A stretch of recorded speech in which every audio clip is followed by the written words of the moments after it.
know. Did he have a split second? Because let me play you what Ben Crump said. I'm going to get Eliezer in just a moment, but I have another question for you, Chief Godbee. Here's what Ben Crump said about the way police treat white people who have known to just killed a bunch of people and the way they treat black random motorists.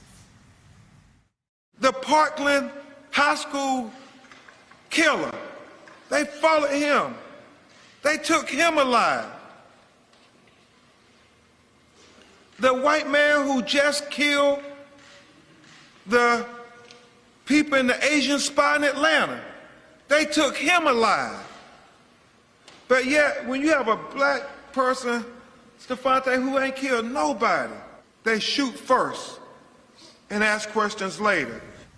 See, Chief Godbee, the problem that I have with he had a split-second decision, the Parkland killer just killed a bunch of people. They knew he had a gun. Police took a lot more than a second to decide what they were going to do about him before they calmly took him into custody. You can go all the way through it. The guy who shot up multiple spas in Atlanta, multiple. You knew he had a gun because he killed a bunch of people with it. When they rolled up on him, they had a reasonable case to suspect that he might have had a gun and might have killed them. They didn't really use the gun fast. Right. With this 13-year-old child, they didn't wait 10 seconds before opening up on him like it was a drive-by. He didn't wait to assess what that child was doing, and that child was standing there with his hands up with nothing in them. That's the reason people now don't buy that he had a split-second decision.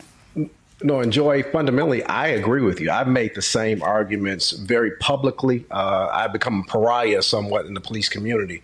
But I do have to give some perspective because there are other things that transpired as well.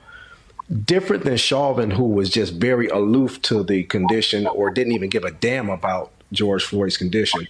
Immediately, this officer rendered aid, started doing chest compressions, tried to do everything he can to aid the young man.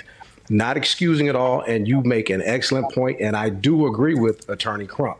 But that's why we can't just look anecdotally at each individual situation, even though there are lessons to be learned. But we've got to look collectively and systemically. And at the end of the day, black people still end up killed by the police. Yeah.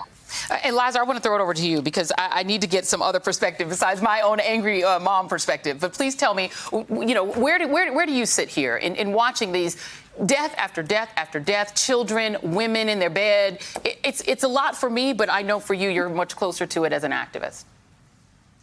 Yes, and thank you so much, for having me on the show. It's an absolute blessing. I've been watching you for many years, and I really respect the manner in which you deliver truth to the people. I would say that just watching that clip is very horrific. And much of what we see and much of what we have been seeing is extraordinarily and exceedingly horrific. And these are traumas that we are repeatedly seeing again and again and again and again. Even if aid was rendered to that young man, I wouldn't say that absolves any level of responsibility or shows any level of guilt or anything like that. I mean, likely there was a departmental policy that required this officer with the usage of force to then render aid. So that was likely a required standard that the department had. That was a split-second decision that in many other instances, when you have a blonde-haired, blue-eyed boy, I think that they put multiple other beats in between their determination of utilizing force, particularly deadly force. But somehow we aren't finding ourselves on the other end of these multiple beats that they're putting between their decision to use deadly force and not use deadly force.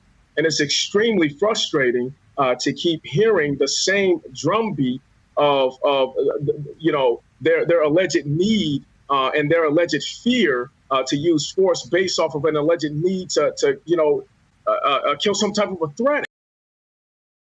Hey, thanks for watching our YouTube channel. You should know that you can follow today's top stories and breaking news and catch up on your favorite MSNBC shows all in one place. Download the NBC News app today.